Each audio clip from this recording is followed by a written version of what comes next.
यति बेर संविधान पल्टाएर बस्ने, संविधान बुझ्छ कोरोनाले,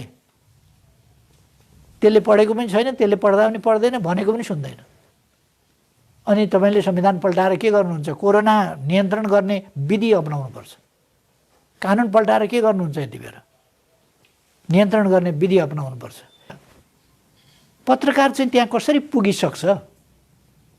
त्यहाँको प्रहरीलाई थाहा छैन, त्यहाँको सिडिओलाई थाहा छैन, तर मान्छे हुर्र निस्केर गन्तव्यतिर लाग्दा पत्रकारलाई चाहिँ थाहा हुन्छ र काठमाडौँबाट क्यामेरा बोकिवरिकन पुग्या हुन्छ उहाँ।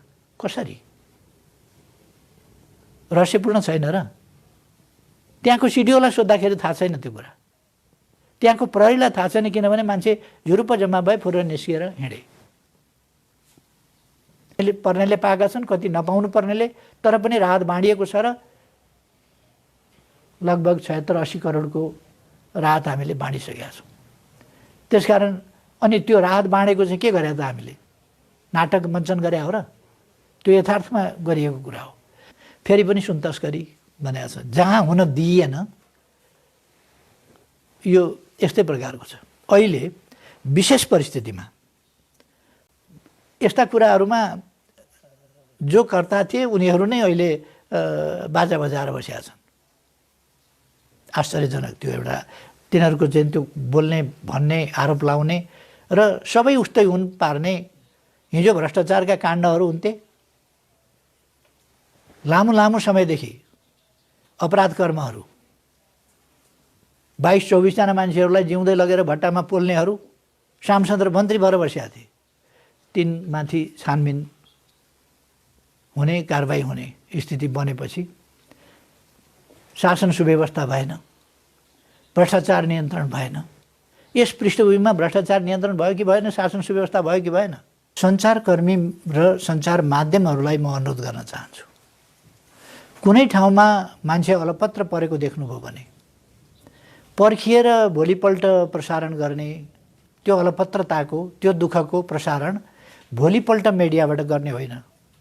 हेलो सरकारको नम्बर त उहाँहरूलाई थाहा होला, त्यसमा बताइदिए हुन्थ्यो। उहाँहरूले निन्दाको फेरिस्त, गाली गलौजको फेरिस्त भन्दा सरकारको कुनै निकायमा यस्तो छ, यसको व्यवस्था होस् भनेर एउटा टेलिफोन गरिदिए हुन्थ्यो। रचनात्मक ढङ्गले त उहाँहरू प्रस्तुत हुनुहुन्न। योभन्दा बढी नै छ कि भयावह छ कि भन्ने जस्तो पनि मनोविज्ञान पाइन्छ। अहिले समग्रमा चाहिँ कोभिड-19 को परीक्षण, रोकथाम र नियन्त्रणका सन्दर्भमा भइरहेका प्रयासहरूलाई यहाँले आफूले कस्तो मूल्याङ्कन गरिरहनु भएको छ? कोरोना भाइरस अथवा जसलाई कोभिड-19 पनि भन्ने गरेका छन्, त्यो आज मानव जातिले भोगेका गम्भीर प्रतिकूलता, अप्ठ्यारा र चुनौतीहरू मध्येको शताब्दीौँ पछिको एउटा गम्भीर चुनौती हो।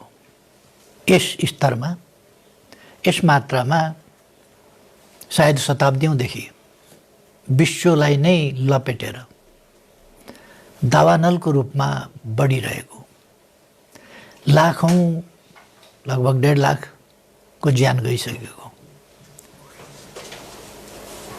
धेरै लाख, अब मिलियन्स भन्दा भयो, मिलियन्समा सङ्क्रमित भएको, मिलियनभन्दा अलिक तल मात्रैको ज्यानै लिइसकेको यस्तो भयावह यो महामारी विश्वकै लागि चुनौती हो भने हामी विश्व परिवारका एउटा सदस्य राष्ट्र हौँ। हाम्रा निम्ति पनि चुनौती हो। विश्व मानवतालाई नै चुनौती छ भने हाम्रो समाज पनि चुनौतीभन्दा बाहिर छैन। तर के स्पष्ट हो भने विदेशबाट आवागमन नरोकिएकै बेला अथवा यस रूपमा गम्भीरतामा विश्व प्रवेश नगरेकै बेला रोगले गम्भीर रूप लिन थाल्दा पनि बुझाइ र त्यसको सामनाको तयारीको रूपमा त्यो गम्भीरता नआउँदै विश्वभन्दा पृथक ढङ्गले हामीले मात्रै कदम चाल्न पनि सक्दैनथ्यौँ। त्यसले कतिपय असमझदारी र गम्भीर परिस्थितिहरू निर्माण हुने, जनताले नबुझ्ने र कहीँ पनि यस्तो गरिएको छैन यहाँ किन गर्नु पर्यो भने जस्तो आउने यस्ता सम्भावनाहरू पनि थिए। तर त्यस्तै बेलादेखि हामीले तयारीहरू थाल्यौँ। अहिलेसम्मका सङ्क्रमित कुल सङ्ख्या 30 मध्ये 2 जना निको भएर फर्किसकेका छन्, अरू फर्किने क्रममा छन्, निकट भविष्यमा फर्किन्छन्। 1 जनामा मात्रै नेपालमा सङ्क्रमित भएको छ। अरू बाहिरबाट सङ्क्रमित भएर आएकालाई हामीले अरूलाई सङ्क्रमण गर्न नदिएर त्यसमा सीमित गरेका छौँ। हो, आशंका छ अन्यत्र सङ्क्रमित छ कि अझै केही त्यस्तो सङ्ख्या अथवा हाम्रै जनसङ्ख्यामा यहीँ आएर बाहिरबाट आयातित मात्रै होइन, यहीँ सङ्क्रमित गरेको सङ्ख्या पनि फेला पर्ने सम्भावना छ। किनभने कतिपय मान्छेहरू लुकेर बस्ने, हिजो मात्रै पनि फेला पर्यो लुकेर बसेका मानिसहरू र एकैपल्ट एकै ठाउँ बसेका मानिसहरू, लुकेर बसेका मानिसहरूमा 12 जनाको सङ्क्रमित अथवा पोजिटिभ पाइनु, त्यसले केही गम्भीर सङ्केतहरू गर्छ। यो त जनस्तरको चेतनाले पनि देखाएको छ। केही मान्छे विभिन्न कारण हुन सक्छन्, तर पर्याप्त सचेत नभएको देखिन्छ, त्यसै कारण त लुकेर बस्छन्। यो रोग लुकाइन सक्ने रोग होइन, बरु लुक्यो भने झन बढी विस्फोटक भएर आउने रोग हो यो। किन लुकेपछि अरू मान्छेहरूको सँगको सम्पर्क सम्बन्ध, सामाजिक दूरी पनि कायम नहुने, अनुशासन पनि त्यो पालना नहुने जस्ता कुराहरूले त्यसलाई सङ्क्रमणको रूपमा फैलिँदै जान र अरूलाई पनि लपेट्न सजिलो अनुकूल वातावरण प्रदान गर्छ। यस्ता कुराहरू हामीले देखेका छौँ। त्यसकारण केही देखिन सक्छ, अरू पनि सम्भावना त्यो छ, अहिले नकार्न सकिँदैन। तर अहिलेसम्म जति आएको छ बाहिरबाट आएको छ, हामी कहाँ जम्मा सङ्क्रमित 1 जना। विश्वमा यस्तो रेकर्ड अहिलेको समयमा भन्ने हो भने दुर्लभ नै भन्नुपर्छ। हाम्रोमा कसैले पनि यस रोगबाट ज्यान गुमाउनु परेको छैन र हाम्रो ध्यान कसैलाई पनि ज्यान गुमाउने स्थिति नबनोस्, राम्रो उपचार हामी प्रबन्ध गर्न सकौँ र हरेक जोस कसैलाई पनि चाहे बाहिरबाट सङ्क्रमित भएर आएका हुन् अथवा यहाँ आएर सङ्क्रमित भएको होस्, कसैले पनि जीवन गुमाउनु नपरोस्। त्यसका निम्ति हामी अहिलेसम्म सफल छौँ। दोस्रो, हामी सङ्क्रमणको सङ्ख्या बढ्न नपाओस्, सङ्क्रमित हुन नपाउन् मान्छेहरू भनेर हामीले लकडाउन जस्ता कुरा, सामाजिक दूरी अपनाउनु पर्ने जस्ता कुराहरू र अरू स्वास्थ्य सम्बन्धी सतर्कता, विश्व स्वास्थ्य सङ्गठनका निर्देशन, मापदण्ड, विभिन्न देशका अनुभव र हाम्रा आफ्नै पनि सिकाइहरू, अनुभवहरू। किन यो त हाम्रा पुर्खाले पनि सिकाएको कुरा होइन, पुर्खाले पनि देखाएको कुरा होइन, यो त एकदम नयाँ कुरा हो। त्यसकारण यसको तयारी, पूर्वाभास पनि कसैलाई थिएन। अचानक आयो र विश्वमा यसरी फैलियो यो भयावह स्थितिमा। त्यसकारण यसको जस्तो हामीले अरू कुराहरूमा प्राकृतिक विपत्तिहरूको प्रिपेयर्डनेस, त्यसको तयारी गर्न सक्छौँ, त्यसको सामना गर्ने कुराको तयारी गर्न सक्छौँ। हामीले गरि पनि राखेका छौँ। हावाहुरी गयो भने के गर्ने, आगलागी भयो भने के गर्ने, अचानक भयो भने के गर्ने, त्यस्ता कुराहरूको तयारी। यसको त कुनै तयारी थिएन, कसैले पनि गरेको थिएन, कसैले सोचेको पनि थिएन। त्यसकारण पहिलो बिरामी देखा पर्दा हामीले परीक्षणका लागि पनि हङकङ पठाउनु परेको थियो। दोस्रोदेखि मात्रै हामीले गर्न सक्यौँ, अथवा तयारी त कसैको पनि थिएन नि। तयारी थिएन भन्ने कुरा आज ठुला ठुला बलिया बलिया विकसित त्यस्ता राष्ट्रहरूमा जुन तबाही भइराखेको छ त्यस कुराले पनि देखिन्छ। त्यसभित्र अरू कारणहरू होला। प्रिपेयर्डनेसको कमी मात्रै होइन, देखा परेपछि त्यसलाई रोकथाम नियन्त्रण गर्ने कुराहरूमा यसलाई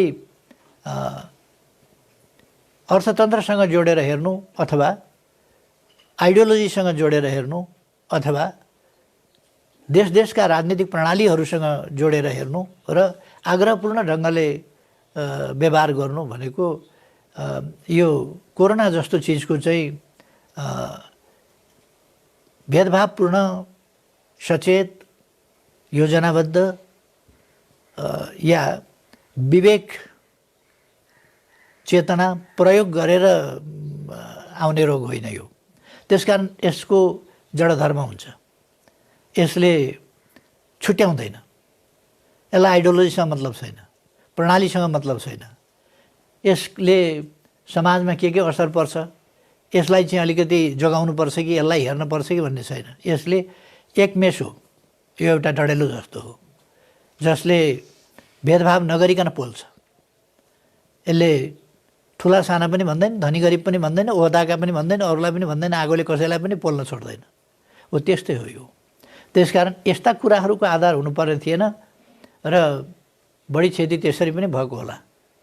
विश्वले फरक ढङ्गले सोच्न, फरक ढङ्गको स्वास्थ्य प्रणाली र अरू प्रणालीहरूमा पनि विचार गर्नुपर्ने हुनसक्छ। मैले धेरै अगाडिको आफ्नो सम्बोधनमा पनि भनेको थिएँ, नयाँ विश्व प्रणालीको यसले माग गरेको देखिन्छ। अब यो कोरोनाको सामना गर्ने सन्दर्भमा पनि विश्व एकता, राष्ट्रका बिचमा राष्ट्रिय एकता चाहिन्थ्यो र हामी यस मामलामा काफी सतर्कता हाम्रो परिणामले पनि देखाएको छ। हामी सतर्क छौँ र हामी यसलाई नियन्त्रण, रोकथाम र उपचारका काममा सफलतापूर्वक अगाडि बढ्छौँ।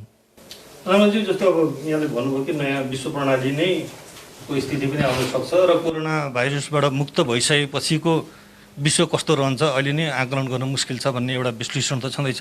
नेपालकै सन्दर्भमा यसको अवस्था अब कसरी अगाडि बढ्ला र हामीले यसलाई चाहिँ कसरी नियन्त्रण गरौँला अनि कसरी हामी अगाडि बढ्न सकौँला भन्नेमा यहाँको आकलन कस्तो छ? यसले विकराल रूप लिन नेपालमा सक्दैन। हामीले विकराल रूप लिन नदिनका लागि लकडाउन गरेका छौँ, सामाजिक दूरी अपनाउने कुरा गरेका छौँ, जनतामा स्वास्थ्य सम्बन्धी चेतना अभिवृद्धि गर्ने अभियान चलाएका छौँ र सीमा र प्रवेशद्वारहरू सबै प्रकारका इन्ट्री पोइन्ट्स, प्रवेश बिन्दुहरू र सिमानाका प्रवेश बिन्दुहरू अथवा सिमानाको कुनै पनि ठाउँबाट प्रवेश गर्न नदिने नीति लिएका छौँ। त्यसो हुँदाखेरि सङ्क्रमित व्यक्तिहरू लुकीछिपी प्रवेश गर्ने कुरा यद्यपि छँदैछ। लुकीछिपी प्रवेश गर्ने कुरा पनि हामीले भरसक रोक्ने र त्यस्तो मान्छेहरूलाई नियन्त्रणमा लिने, क्वारेन्टाइनमा राख्ने, परीक्षण गर्ने र क्वारेन्टाइनको अवधि सिद्धिएपछि मात्रै घर जान दिने र त्यसमाथि पनि सतर्कता कायमै राख्नुपर्छ भन्ने कुराहरूमा सजग गराउने, ती कामहरू हामीले गरेका छौँ। त्यसर्थ हामीले परीक्षणलाई तीव्रता दिएका छौँ। 77 जिल्लामा परीक्षणका साधन, स्रोत, जनशक्ति, उपकरणहरू र सबै कुरा उपलब्ध गराएका छौँ, पुगेको छ अहिलेसम्ममा। र सबै ठाउँमा हामी खोजिकन बाहिरबाट आएका मानिसहरू वा तिनका सम्पर्कमा भएका मानिसहरू र सङ्क्रमितहरूको सम्पर्कमा आउने सम्भावना भएका मानिसहरू, उनीहरू सबैलाई हामीले परीक्षण गरिरहेका छौँ। यो धेरै फैलिने सम्भावना छैन, यसले हामीलाई झुक्याउन सक्दैन। अर्को कुरा, हामीले अर्थतन्त्रमा नोक्सान पर्छ भनेर मान्छेको मानवीय मूल्य, महत्ता, जीवनको महत्त्व र मानिसलाई बचाउनु पर्ने कुरा, मानिस बच्यो भने न अर्थतन्त्र काम लाग्छ, मानिस बच्यो भने न सम्पन्नता काम लाग्छ। त्यसकारण मानवीय मूल्यलाई पहिलो महत्त्व, जीवन रक्षा पहिलो, त्यस कुरामा हामीले ध्यान दिएको हुनाले हामी अर्थतन्त्र त यसपल्ट अलिकति धक्का लाग्यो भने अर्को वर्ष उठाउन सक्छौँ। यसपल्ट मरेको मान्छे अर्को वर्ष जगाउन सक्दैनौँ। यसपल्ट यसबाट बालबालिकाहरू अलपत्र पर्ने टुराटुरी हुने भयो भने तिनलाई आमाबाबु हामी दिन सक्दैनौँ। बुढाबुढीहरू, ज्येष्ठ नागरिकहरू, उहाँहरूले आफ्ना सहारा गुमाउनु हो भने हामी फेरि सहारा उपलब्ध गराउन सक्दैनौँ। त्यसकारण हामीले मानिस बचाऊ, जनता बचाऊ, मानिस बचाऊ पहिलो कुरा हो। यसलाई ध्यान दिएका छौँ। यसमा हामी राजनीति गर्दैनौँ र यो राजनीतिभन्दा माथिको कुरा हो। यसमा हामी अर्थतन्त्रको नाफा घाटाको कुरालाई महत्त्व प्राथमिक महत्त्वमा राख्दैनौँ। प्राथमिक महत्त्वमा जनताको जीवन, जनता, नागरिक वा मानव जाति, नागरिकको मात्रै प्रश्न पनि होइन। त्यसर्थ हाम्रो ध्यान त्यसमा भएको हुनाले यो धेरै भयावह रूप नेपालमा लिन सक्ने अवस्था म देख्दिनँ। प्रधानजी, यो लकडाउन वास्तवमै कार्यान्वयन भएको छ। स्टे होम स्टे सेफ भन्नेलाई सबैले पालना गरेकै देखिन्छ।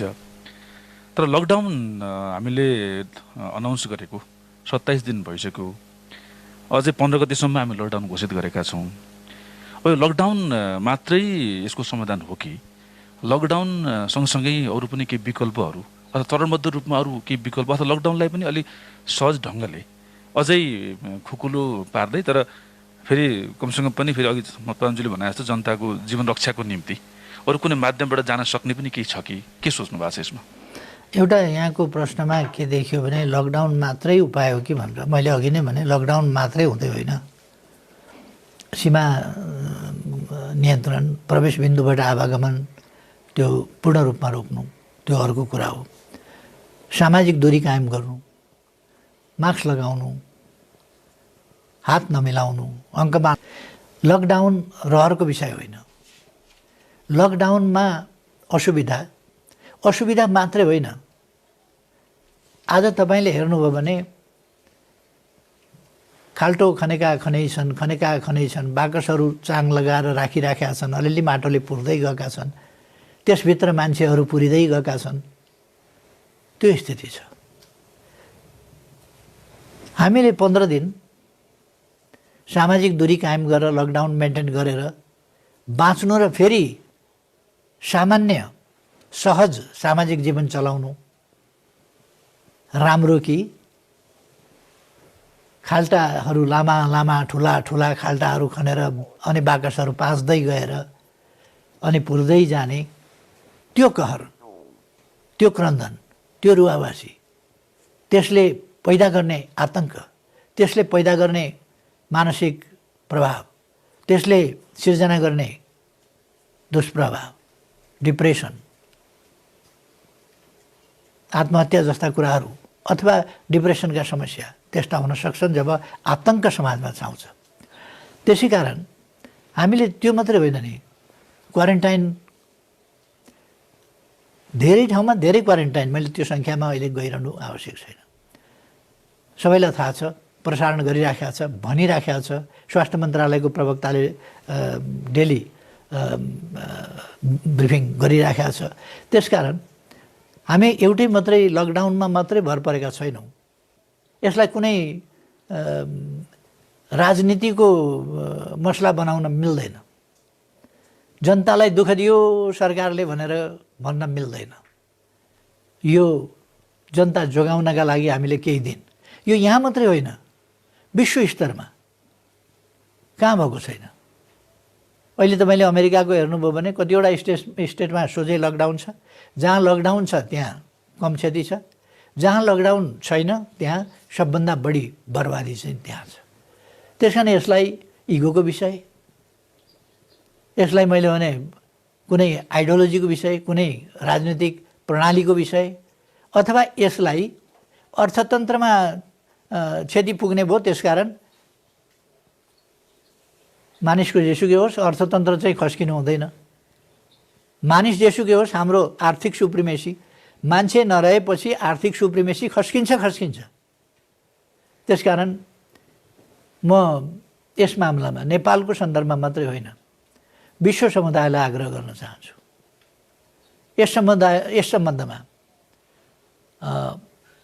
संयुक्त राष्ट्रसङ्घका महासचिव गुटरेजले गर्नुभएको अपिललाई जोरदार समर्थन गर्न चाहन्छु। त्यसै गरेर अब मे 5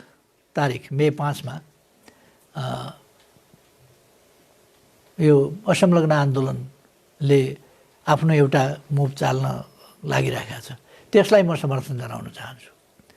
विश्व एकजुट भएर यसको सामना गर्नुपर्दछ र सामर्थ्य आदिको पनि यति बेला पारस्परिक सहयोगको जससँग जुन सामर्थ्य छ, सामग्री छ, उपकरण छ, नलेज छ, एक्सपिरियन्स छ, अनुभव छ, त्यो कुरालाई पनि हामीले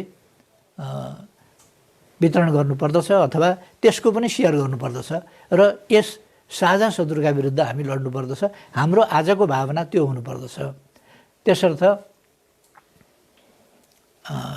लकडाउन एउटा अनिवार्य कुरा हो। यसलाई खुकुलो मात्रै पार्ने होइन नि, यसको त अन्त्य नै गर्ने हो। यो लकडाउन सुरु गरिएको अन्त्य गर्नका लागि हो।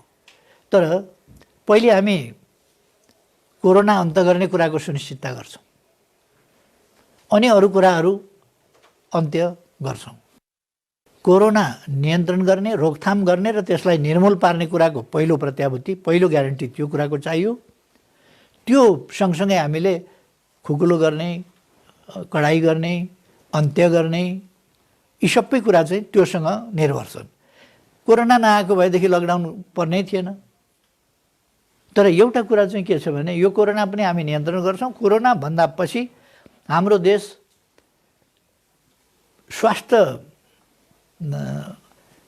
उपचार आदिको क्षेत्रमा एउटा ठुलो फड्को अगाडि गयो भन्ने कुरा चाहिँ फेरि साँचो हो। किन यस्ता पिसिआर जस्ता टेस्टहरू हामी हरेक जिल्लामा पुर्याउँछौँ, स्वास्थ्य जनशक्ति हरेक जिल्लामा पुर्याएका छौँ। हरेक जिल्लामा हस्पिटलहरू अहिले हामीले भेन्टिलेटर सहितका हस्पिटल, बेड, आइसियु, सिसियु जस्ता कुरा हरेक जिल्लामा, हरेक हस्पिटलहरूमा हामी गर्दैछौँ। भनेपछि यसले त इम्प्रुभ ठुलो फड्का स्वास्थ्य क्षेत्रमा गर्छ। अहिले हामी यो कोरोनासँग लड्ने बेलामा यसैमा केन्द्रित हुन जरुरी छ। मैले यो यसै बिचमा पिपी खरिद लगायत स्वास्थ्य सामग्री खरिदको सन्दर्भमा केही विवादहरू र कतिपयको दृष्टिकोणमा त त्यहाँ अनियमितता भयो भन्ने प्रश्नहरू पनि आए। हुन त स्वास्थ्य मन्त्रालयले आफैले पनि त्यसमा कारबाही गरेको अवस्था छ। यो यस्तो अनियमितताको सन्दर्भ आइरहँदा यसलाई कसरी लिनु भएको छ, कसको यस र सँगसँगै औषधिहरूको व्यवस्थापनको पार्टमा, किन त्योसँग जोडिएको हुनाले कसरी बुझ्नु भएको छ, के गर्दै हुनुहुन्छ यसमा अलिक बुझ्न चाहेको। कतिवटा होटलमा तपाईँ पस्नुभयो भने त्यहाँ एउटा धुन बजिराखेको हुन्छ। त्यो कुनै नयाँ परिस्थिति उत्पन्न भएर बजिया धुन होइन। तपाईँ प्रवेश गर्नुभयो भनेर बजेको धुन पनि होइन। त्यसका छेउछेउमा राखेका, सिलिङमा राखेका माइकहरूबाट मधुरो धुन आइरहेको हुन्छ। किनभने त्यो धुन बजाउने त्यसको त्यो त्यहाँको चलन हो र त्यो बजिरहेको छ। त्यहाँ चाहिँ सुमधुर धुन बजाउँछन्। नेपालमा चाहिँ एउटा कर्कश धुनको निरन्तरता छ। तिनले जहिले पनि अहिलेको सरकारको प्रतिबद्धता तिनलाई थाहा छ। यो सरकार, अहिलेको प्रधानमन्त्री, म भ्रष्टाचार आफू पनि गर्दिनँ, अरूलाई पनि गर्न दिन्न भन्ने हो। र अहिले त सञ्चार माध्यमहरूमा पनि आइसकेछ, कताबाट आयो थाहा छैन मलाई। जब आइसक्यो भने मैले पनि भन्दा हुन्छ। मसँग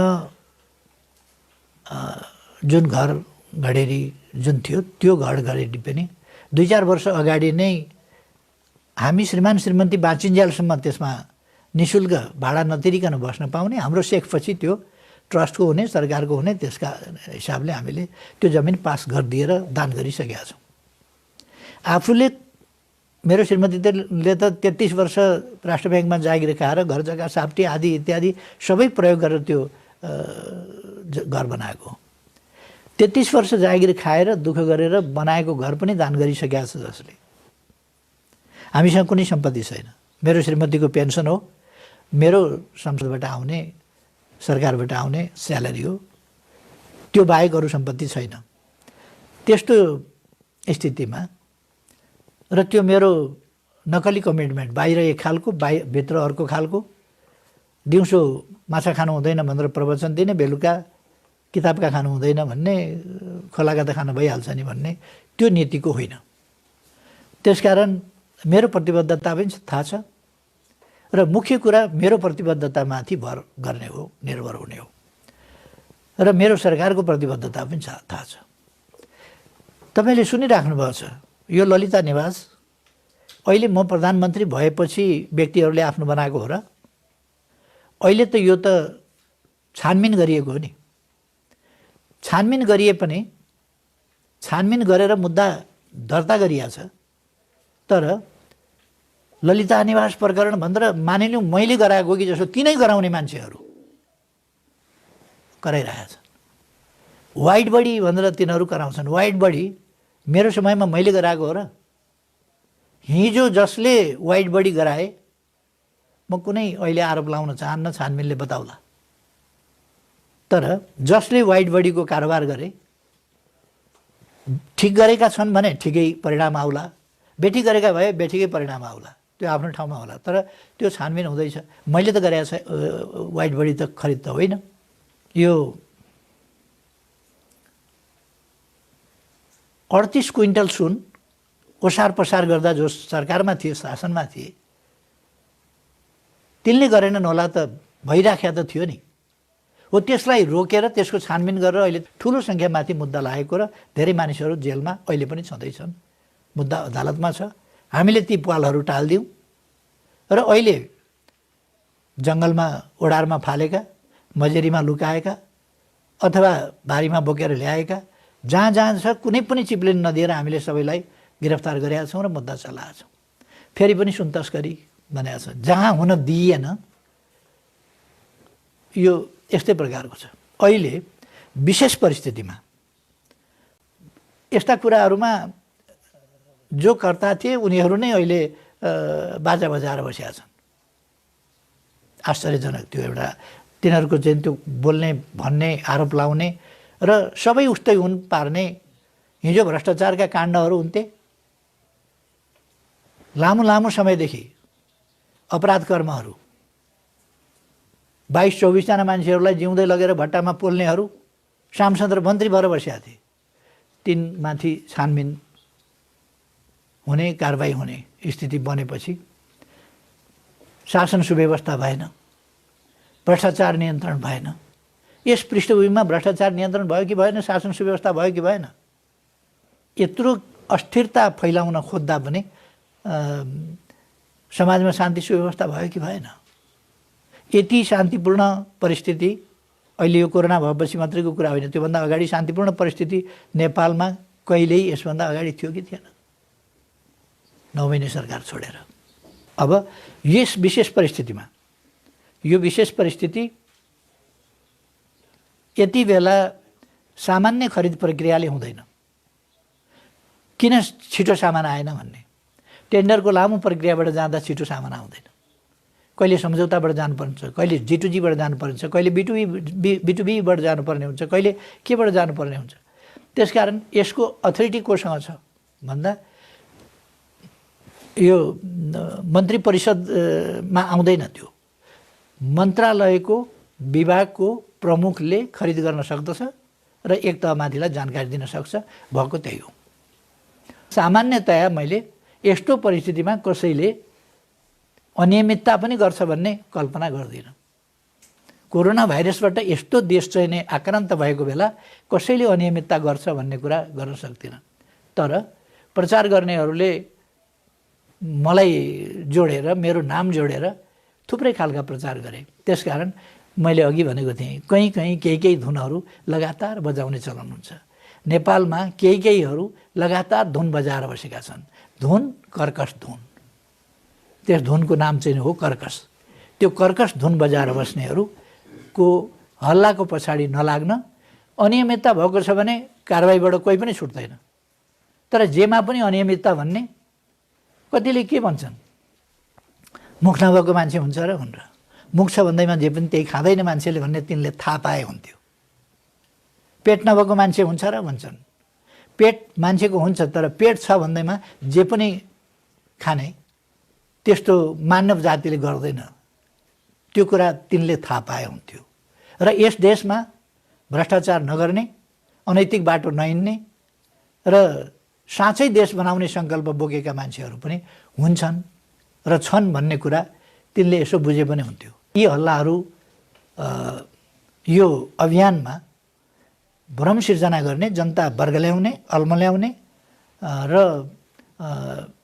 यस कोरोना विरुद्धको अभियानलाई पनि असफल पारेर मान्छे मरुन् केही छैन, तर सरकारलाई असफल देखाउन पाइयोस् भन्ने अत्यन्त अनुपयुक्त खालको त्यस्तो मनसायबाट उत्पन्न भएका प्रवृत्ति र अभिव्यक्तिहरू हुने। छानबिन गरेर दोषी भए कारवाही गरिन्छ, कोही उम्किन पाउँदैन। तर जेमा पनि काम गर्न नदिने, हतोत्साहित गर्ने, त्यस प्रकारका कुराहरू। अब म चाहिँ त जिन्दगीभरि यस्ता कुराहरूको सामना गरेर आएको हुनाले यस्ता कुराहरूले मलाई सतर्क बनाउँछ, मलाई अझ दृढ सङ्कल्पित बनाउँछ र मलाई कमजोर पार्न सक्दैन। प्रमुख प्रतिपक्षले पनि यो कोरोना नियन्त्रणमा अलिकति भूमिका खोजे जस्तो देखिया छ भने कतै कतै चाहिँ यो उच्चस्तरीय संयन्त्रको पनि कुरा उठ्यो विगत केही दिनमा। तर यहाँ आफैले पनि अब त्यो संयन्त्र चाहिँदैन, सरकारभित्रैका संयन्त्रहरूले राम्रोसँग काम गरिरहेछन् भन्नुभयो। यो बिचमा चाहिँ यसलाई के हो तपाईँको धारणा चाहिँ? विश्वका कुनै देशमा सरकारलाई मार्गदर्शन गर्ने, सरकारभन्दा माथि बसेर उच्च स्तरीय संयन्त्र बनाएर त्यस मार्फत सरकार गाइड गर्ने त्यस्तो कुनै पनि प्रकारको सरकार भएका ठाउँमा कहीँ संसारमा बनेको छ मैले पढ्दाखेरि त देखेको छैन। मैले गुगल सर्च गर्दा पनि भेट्दिनँ, अन्त पनि देख्दिनँ, म कहीँ पनि छैन। सरकार बनेपछि त्यो सरकारको कर्तव्य हो।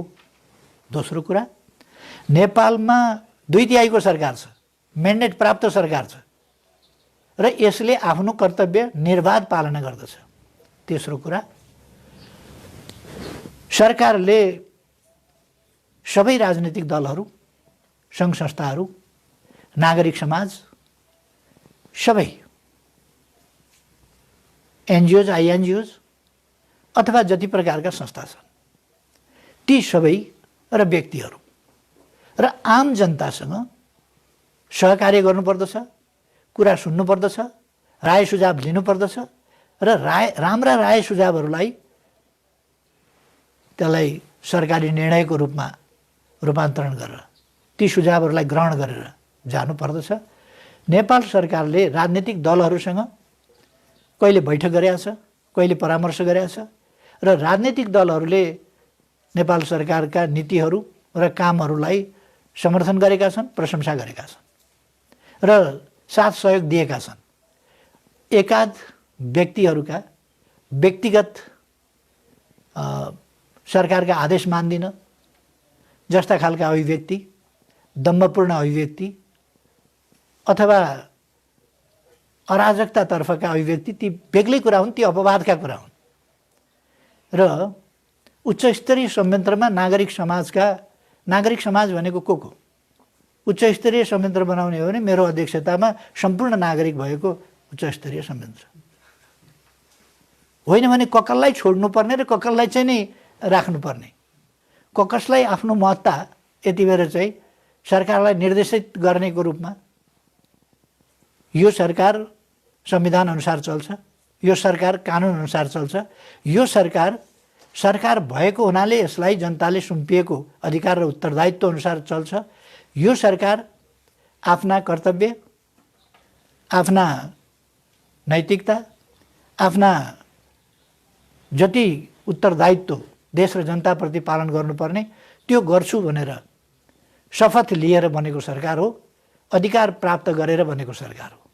त्यसकारण यस सरकारलाई मैले नेतृत्व गर्न पाइनँ अथवा नेतृत्वको मैले जस लिन पाइनँ, मैले चलाएको छु भन्न पाइनँ भन्ने यो कुण्ठाग्रस्त मानसिकता हामी कसैले राख्नु हुँदैन। त्यसकारण यो उच्च स्तरीय संयन्त्र कुन देशमा बनिएको छ? रिपब्लिकन र डेमोक्रेटहरूको बनिएको छ अमेरिकामा, ठोरी र लेबरको बनिएको छ बेलायतमा, अथवा फ्रान्समा बनाएको छ, जर्मनीमा बनाएको छ, कहाँ बनाएको छ, कुन डेमोक्रेटिक देशमा बनाएको छ, अथवा डेमोक्रेटिक अनडेमोक्रेटिक जसलाई जे भन्न मन लाग्छ ती भन्न मन लागेका कुन चाहिँ देशमा, जापान कोरिया कहाँ बन्यो? नेपालमा मात्रै अनधिकृत ढङ्गले सरकारलाई यसो गर्नु पर्यो उसो गर्नु पर्यो, हामी पनि संयन्त्रमा आवश्यक छ, हामी चाहियो भने त सरकारले बुझ्छ होला नि। कति परामर्श लिइराखेको छ त, परामर्श सरकारले बैठक गरेको छ, भेला गरेको छ, मिटिङहरूमा आवश्यक परेका ठाउँमा बोलाएको छ, कुराकानी गरेको छ, फोन संवादहरू भएका छन्, सरकार राजनीतिक दलहरूले समर्थन गरेको छ। अनि यो एउटा आफूलाई उदार र पपुलिस्ट देखाउने, त्यसकारण म त यसमा छु, म त मेरो त नीति यो हो, सबै मिलेर जानुपर्छ। अनि कहिले कुन जङ्गलको किनारबाट पनि त्यस्तै कुरा आउँछ, कहिले कताबाट पनि त्यस्तै कुरा आउँछ। यस्ता कुराहरूको खासै अर्थ नभएको कुरा म साथीहरूलाई निवेदन गर्न चाहन्छु। प्रधानमन्त्रीज्यू, यहाँले लकडाउन सरकारको रहर होइन, जनतालाई बचाउन हो भनिसक्नु भएको छ। जस्तो यो लकडाउनको अवधि लम्बिँदै जाँदाखेरि चाहिँ कतिपय विभिन्न हाम्रो भारतबाट पनि नेपाल आउनुपर्ने श्रमिक मजदुरहरू र असङ्गठित क्षेत्रमा रहेका, स्वदेशमै रहेका तर सहरबाट गाउँ जानुपर्ने मजदुर गरिबहरू पनि लामो यात्राको दूरी पार गरेर कष्टपूर्ण रूपमा चाहिँ घर फर्किन गइरहेको, चाहिरहेको, त्यसमा केही हाम्रा सरकारहरूको बिचमा चाहिँ केही अन्यलहरू पनि भएकोहरू पनि देखिएको छ। यसलाई चाहिँ कसरी व्यवस्थापन गर्ने सोच्नु भएको छ? सञ्चारकर्मी र सञ्चार माध्यमहरूलाई म अनुरोध गर्न चाहन्छु, कुनै ठाउँमा मान्छे अलपत्र परेको देख्नुभयो भने पर्खिएर भोलिपल्ट प्रसारण गर्ने, त्यो अलपत्रताको त्यो दुःखको प्रसारण भोलिपल्ट मिडियाबाट गर्ने होइन। हेलो सरकारको नम्बर त उहाँहरूलाई थाहा होला, त्यसमा बताइदिए हुन्थ्यो। उहाँहरूले निन्दाको फेरिस्त, गाली गलौजको फेरिस्त भन्दा सरकारको कुनै निकायमा यस्तो छ, यसको व्यवस्था होस् भनेर एउटा टेलिफोन गरिदिए हुन्थ्यो। रचनात्मक ढङ्गले त उहाँहरू प्रस्तुत हुनुहुन्न, समस्या समाधानका लागि त उहाँहरू प्रस्तुत हुनुहुन्न, र त्यो बिजोगसँग रमाइलो गर्ने खालको ढङ्गले उहाँहरू प्रस्तुत हुनुहुन्छ। किन बताउनुहुन्न? अघिल्ला दिन मान्छेहरू अलपत्र हिँडेको राति खिचेको फोटो भोलिपल्ट 5:22 बजे अपलोड गरियो। अघिल्ला दिन राति खिचेको फोटो, अघिल्ला दिन बेलुका खिचेको फोटो, भिडियो फोटो भोलिपल्ट 5:22 अपलोड गरियो। त्यति बेलासम्म त्यसको व्यवस्था, जनताले दुःख पाउनु पर्ने थिएन, व्यवस्थापन भइसक्थ्यो, तर सरकारलाई थाहा भएन। त्यस्तो स्थितिमा मेरो आग्रह छ, अनुरोध छ, सरकारलाई जानकारी गराउनुहोस् न। सिसिएमसीमा 20 जना मानिसहरू 24 घण्टा स्ट्यान्ड बाई छन् टेलिफोन लिएर। नेपाल टेलिभिजनले बरु एउटा निश्चित समय लिइदिनुहोस्, यति बेला अथवा बिहान एकपल्ट बेलुका एकपल्ट लिइदिनुहोस् कि यति बेला चाहिँ हामी तपाईँहरूका कुरा सुन्छौँ, समस्याहरू सुन्छौँ र समाधानका लागि पहल गर्छौँ। त्यो कुरा रिपोर्ट आएपछि त्यो रिपोर्ट टेलिभिजनले लिन किन पर्यो भन्दाखेरि मान्छेहरूले त्यो हेर्छन्, हेर्ने भएको हुनाले त्यसबाट, नत्र भने टेलिफोन नम्बर उनीहरूले कसरी थाहा पाउने भन्दा टेलिभिजन चाहिने रहेछ। टेलिभिजनबाट बिहान एकपल्ट सुनिदिनुहोस्, लामो कुरा नगर्नुहोस्, के समस्या हो ठ्याक्क सुन्नुहोस्, टेलिफोन नम्बर लिनुहोस्। मान्छेहरू सडकमा देखिन्छन्। सरकारले थाहा पाउने बित्तिकै सडकमा मान्छे देखिँदैन, किनभने त्यसको व्यवस्था सरकारले तत्काल गरेको छ, गर्छ। जहाँ पुगेको थाहा पाइयो त्यहीँ भोकाएका होलान् भनेर खाना बनाएर खुवाएर तिनको व्यवस्थापन जे गर्नुपर्ने सरकारले गरेको छ, उपयुक्त व्यवस्थापन गरेको छ। धादिङबाट मान्छे निस्किन्छन् र आफ्नो जिल्लातिर जान्छन्, बिचमा प्रकट हुन्छन् मान्छे। एउटा पत्रकार चाहिँ त्यहाँ कसरी पुगिसक्छ, त्यहाँको प्रहरीलाई थाहा छैन, त्यहाँको सिडिओलाई थाहा छैन, तर मान्छे हुर्र निस्केर गन्तव्यतिर लाग्दा पत्रकारलाई चाहिँ थाहा हुन्छ र काठमाडौँबाट क्यामेरा बोकिवरिकन पुग्या हुन्छ उहाँ। कसरी? रहस्यपूर्ण छैन र? त्यहाँको सिडिओलाई सोद्धाखेरि थाहा छैन त्यो कुरा, त्यहाँको प्रहरीलाई थाहा छैन, किनभने मान्छे झुरुप्प जम्मा भए फुरेर निस्किएर हिँडे। जब सरकारले थाहा पाउँछ त्यति बेला तिनको व्यवस्थापन गरेको छ। यदि औपचारिक अनौपचारिक क्षेत्रका मान्छे, रोजगारी गुमाएका मान्छे कोही पनि छन् भने सरकारको जानकारीमा आउने बित्तिकै तिनको प्रबन्ध सरकारले गर्छ। सरकारले यसको प्रबन्धमा कुनै कमी राख्दैन। त्यसकारण तत्काल गर्छ, खाने बस्ने प्रबन्ध गर्छ। अब यो सामान्य अवस्था त होइन। त्यसकारण आवागमन उत्तिकै भइरहने कुरा, असुविधामा पर्दै नपर्नुपर्ने अथवा पर्दै नपर्ने जस्तो खालको स्थिति अलिक सम्भव छैन। त्यसर्थ म के भन्न चाहन्छु सरकारको तर्फबाट भने जनताका समस्याहरू यथोचित ढङ्गले, लकडाउन त हुन्छ नै, तर जनताका समस्याहरू हेरेर ती समस्या समाधान गर्न सधैँ सरकार तत्पर हुन्छ। पहिलो कुरा मैले बिमारीको सन्दर्भमा, कोरोनाको सन्दर्भमा पनि भनेको छु, जनताको जीवन रक्षा पहिलो कुरा हो। त्यसर्थ नेपालमा आपूर्ति व्यवस्था पनि ठिक छ। हामी काम दिन तयार छौँ। अहिले पनि समूहमा एउटा ग्रुपमा बसेर एउटा अरूसँग इन्टरेक्सन आउने जाने नगरिकन त्यसरी बसेर यदि अलपत्र परेका छन् भने त्यो कमाउने ठाउँ पनि, रोजगारीको अवसर पनि दिन्छौँ र त्यो अनुसारको स्यालेरी पनि दिन्छौँ। त्यस्तो गर्न नसकेकालाई खाने बस्ने प्रबन्ध गर्छौँ, उपचारको प्रबन्ध गर्छौँ। त्यसकारण सरकारले त्यो गर्छ। प्रधानमन्त्रीज्यू, भर्खरै हजुरले भने जस्तै लकडाउन र आपूर्तिका दुईटा कुरा आए। अब अचानक जुन सङ्क्रमणको दर बढ्यो हिजो अस्ति केही दिनमा, त्यसले लकडाउनलाई अझै कडा गर्नुपर्ने स्थिति पनि छ भने मान्छेहरू जुन सुरुमा आकलन गरेका थिए अब यो लकडाउन केही हप्ता जाला भनेर, जुन खाद्यान्न रासन पानीको व्यवस्था अब त्यो पनि सकिने क्रमतिर छ कतिपय परिवारमा। म्हणजे यस्तो अवस्थामा अब आपूर्ति व्यवस्था पनि मिलाउनु पर्ने, लकडाउन पनि टाइट गर्नुपर्ने छ भनेपछि सरकारले चाहिँ त्यो आपूर्ति व्यवस्थालाई चाहिँ कसरी म्यानेज गर्ला? अब आपूर्ति व्यवस्थाका लागि विभिन्न ठाउँमा हामीले खरिद केन्द्रहरू त्यस्ताहरू तयार गर्छौँ र यसबिचमा हामीले मूल्य वृद्धि हुन दिएका छैनौँ। हामीले इन्डक्सन चुलोतिर बढी प्रेरित गर्न खोजेका छौँ, विद्युततिर। त्यसले एक त काठमाडौँको जनसङ्ख्यामध्ये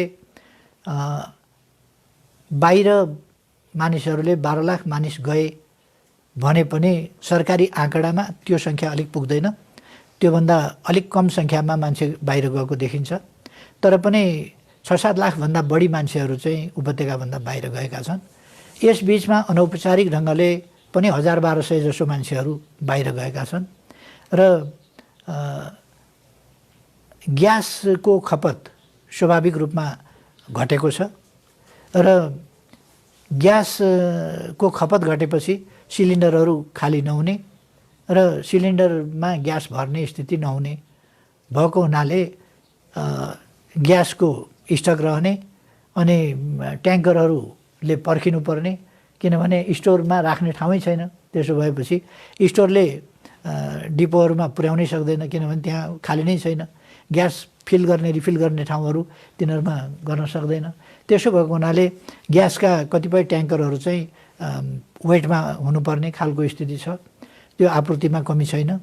सब्जी, दाल, चामल आदिको आपूर्तिमा कमी छैन। र अहिले लेकाली भेगमा जहाँ अलिक अप्ठ्यारो हुने हो त्यहाँ पनि गहुँ, जौ वा र आलुहरूको यति बेला नै बाली फसल उठाइन्छ। त्यसकारण ती ठाउँहरूमा पनि अहिले चाहिँ अनिकालको स्थिति अथवा खाद्यान्न नभएको स्थिति होइन। कहीँ अब 3-4 महिनालाई मात्रै पुग्ने गरी उत्पादन हुन्छ भने पनि यति बेला चाहिँ उठाउने समय भएको हुनाले 3-4 महिनालाई त त्यो भर्खर उठाएको बाली त छँदैछ।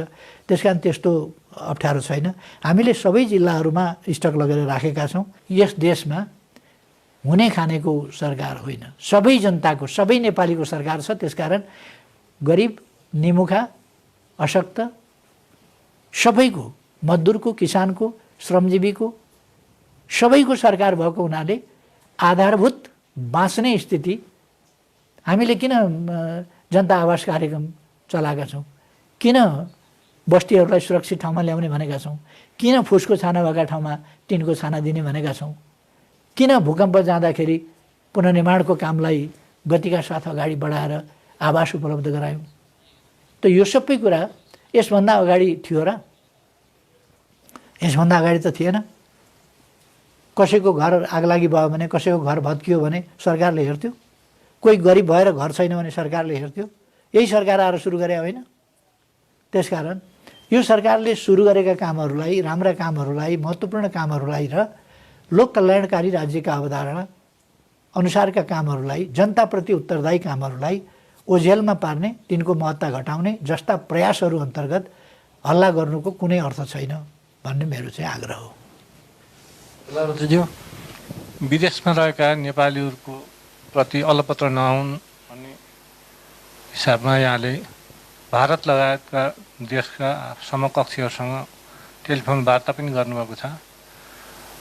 मध्यपूर्व खाडी क्षेत्रमा रहेका नेपाली, रोजगारीमा रहेका नेपालीहरू, अन्य धेरै देशमा रहेका विद्यार्थीहरू अब अलपत्र पर्दैनन् भन्ने परिस्थिति निर्माण भएको छ कि छैन, यहाँलाई के अनुभव छ वार्ताको क्रममा? र नेपाल भारत सीमामा अलपत्र परेका नेपालीहरू स्वदेश आफ्नो देशमा जान पाइएन भन्ने गुनासो पनि छ। केही वैकल्पिक व्यवस्था हुँदैछ कि सरकारको तर्फबाट? भारत सरकारले हाम्रा 2186 जना मानिसहरूलाई खाने बस्ने प्रबन्ध गरेका थियो। होटलमा गएर लगेर राख्छौँ, तपाईँहरू होटलमा गएर बस्नुहोस्, सीमा सिल छ, बन्द छ, त्यसकारण तपाईँहरूलाई अब नेपाल सरकारले पनि प्रवेश गर्न दिँदैन, हामी पनि छोड्न सक्दैनौँ, तपाईँहरू बस्नुहोस् भनेर होटलमा बस्नुहोस् भन्दा नबसेर 10 गजामा बस्ने, अलिकति सामाजिक दूरी कायम राखेर बस्नुपर्छ तपाईँहरू भन्दा होइन हामी एकै ठाउँ बस्छौँ भन्ने र त्यहाँ सीमा क्षेत्रमा आएर चाहिँ लम्पसार परिदिने। त्यसो गरेपछि हामीले त्रिपाल टाँगिदिएका छौँ, त्यहाँ बस्नेका लागि ओतको व्यवस्था गरेका छौँ र खानाको व्यवस्था गरेका छौँ। अलपत्र कसरी परे? त्यो पुगेन भने होटल बन्दोबस्त छ, होटल खाली छ, ठिक छ, होटलमा बस्न भनेको छ। होटलमा राख्छु भन्दा होटलमा नजानेर 10 गजामा लाइन लागेर बस्ने, सुत्ने, यो परिस्थिति नबुझेर उहाँहरूमध्ये भारतमा सङ्क्रमण फैलिराखेको छ, उहाँहरू कहाँ दिनै पछि मान्छेहरू थपिँदैछन्, ती मान्छेसँगै बस्नुहुन्छ र ती मान्छे गाउँ गाउँमा जान पाउनुहुन्छ। मेरो घर जान नपाउने, घर परिवारको स्नेह यति बेला यस्तो उम्लिएको छ, देशभक्ति यस्तो उम्लिएको छ, मेरो देश जान नपाउने। विद्वानहरू कोरोना नफैलिएकोमा चिन्ता जाहेर गर्दै अनागरिक बनाउन पाइन्छ, देश फर्किने अधिकारबाट वञ्चित गर्न पाइन्छ भनेर ठुला ठुला विद्वानहरू, कानुनविदहरू, पूर्व न्यायमूर्तिहरू यस्ता कुराहरू चाहिँ प्रोभोकिङ ढङ्गले उठाउने। यो परिस्थिति र यसका उद्देश्यहरू बुझेर आग्रहहरू फ्याँक्नुपर्छ कि बुझ्दै नबुझिकन अरू कुराहरू त्यस लाइटबाट, त्यस गाइडेन्सबाट अरू कुराहरू, कतिपय कुराहरू आउने। अनि यो देशको परिस्थितिसँग, सरकारलाई सहयोग पुर्याउनेसँग अथवा यो कोरोना भाइरस नियन्त्रण गर्ने कुरासँग कति सम्बन्धित छ? खाने बस्ने प्रबन्ध गरिएको छ, तर त्यसअनुसार बस्न मान्नु पर्यो नि। किन त्यहाँ त्यो सुदूरपश्चिममा एपिसेन्टर हुन खोजिरहेको छ? हामी त्यसलाई एपिसेन्टर हुन दिँदैनौँ। हामी त्यहाँका जनतालाई जोगाउँछौँ, त्यहाँ सङ्क्रमण फैलिन दिँदैनौँ। र एकजना सङ्क्रमित भनेको पनि त्यही हो। त्यसकारण त्यो हुन नदिनका निम्ति हामीले कडाइ गर्नुपर्छ। र अन्तर्राष्ट्रिय सीमा नेपालमा लकडाउन, नेपालमा कोरोना सिद्धिएपछि अथवा सिद्धिने क्रममा लकडाउनको रिल्याक्सेसन अथवा त्यसको अलिकति नरमीपन आउन सक्छ अथवा लकडाउन हट्न सक्छ। तर भारतसँग हाम्रो आवागमनको हिसाबले कोरोना भाइरसको स्थिति भारतमा के हुन्छ त्यसलाई नहेरिकन सीमा खोल्न सकिँदैन। त्यसो गर्ने बित्तिकै हामीले यो नेभर एन्डिङ यो प्रोसेस कहिले पनि टुङ्गिँदैन, यो चलिरहेको छ, मान्छेमा फैलिरहेको छ। यो कुरा हामी हुन दिन सक्दैनौँ। हाम्रो पोजिसन त्यो हो। अब अर्को कुरा के भने अन्तर्राष्ट्रिय उडानहरू, अन्तर्राष्ट्रिय आवागमन आदि कुराहरू विश्वमा जबसम्म यो कोरोना हामीले देख्यौँ नि, अलिकति आवागमन आदिलाई विश्वले समयमै रोकेको भए विश्वव्यापी रूपमा यो फैलिन सक्ने थिएन। तर केही हुँदैन, आवागमन चालु राख्नुपर्छ। आवागमनको हक भन्दा भन्दै अवस्था यो पुग्यो। आवागमनको हक हो नि मान्छेको, त्यो हक यति बेर संविधान पल्टाएर बस्ने, संविधान बुझ्छ कोरोनाले, त्यसले पढेको पनि छैन, त्यसले पढ्दा पनि पढ्दैन, भनेको पनि सुन्दैन। अनि तपाईँले संविधान पल्टाएर के गर्नुहुन्छ? कोरोना नियन्त्रण गर्ने विधि अपनाउनुपर्छ। कानुन पल्टाएर के गर्नुहुन्छ? यति बेर नियन्त्रण गर्ने विधि अपनाउनुपर्छ। प्रधानमन्त्री समग्र कोभिड-19बाट चाहिँ बाहिर निस्कनको निम्ति पब्लिकलाई केही जनतालाई कसैलाई केही अपिल गर्न चाहनुहुन्छ कि? नेपाली जनताले जुन अत्यन्तै